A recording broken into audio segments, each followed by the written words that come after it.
قشنگ فش پرید کردی لقمه. وای وای بچه چه سکه بزرگی. جان سرمان پراید پرس شدن. بچه زنگ زدی یه عدد جیر بیا. جیر؟ ها گمونو شما بهش میگین کش. وای وای بابا خواهی پیرمرد بدبخت چقدر جون داشته که این نخیم وسط عقب جلوش زدیم. وای وای وای جناب سرمان تکلیف ما چیه؟ طبق کروکی 60% پرید مقصر 80% پارس. یکی شد 140%. اون 40% من مقصرم که به شما دوتا گواهینامه دادم.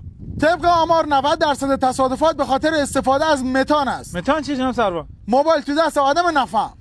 فدای سرت آقا اصلا یه ما چه به ما میدی؟ جناب سرمان همینطور که بو الکلتون نرفته خودتونم هیچ نری کارتون دارم. ننویس دارم ننویس. یعنی تصادفی با آشنا شدم ولی تصادفی کردم دردش کمتر بود. تو نبود نگاه تو آینه میکردی؟ صبح یه ساعت خودمو تو آینه نگاه کردم وای نگارشم بد شده. آره چه یشی عدده من دارم آینه ماشین میگم. تو آینه ماشینم خودمو دیدم. یا آقام شهید DRZB چی هستی که میگی؟ عزیزم DRZB دیدی راننده زنه بگروز. چه خبره؟ جناب سرمان ماشین عروس تصادف کرده. خوب شواش کردین حواس دوماد پارک کردین چون ماشین پارک کرد حالا بیاین بودوزینش.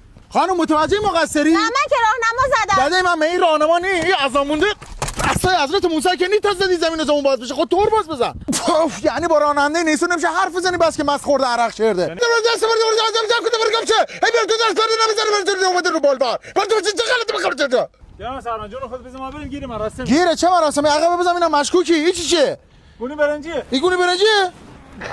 خیرت بره جریمه‌شون نکن پول آمبولانس نداشت. زنده باشه او چی چه؟ او شو جمعه. ما چی هم بدی؟ آقا خدا رحمتت کنه برو با امید خدا. اینا همش تو پروندهت میشه زمینه. بره چه؟ بره که یواش میری عجل در کمینه. هرچی ایست تو راهت بود تو رد کردی. الان پشیمونیم غلط کردیم.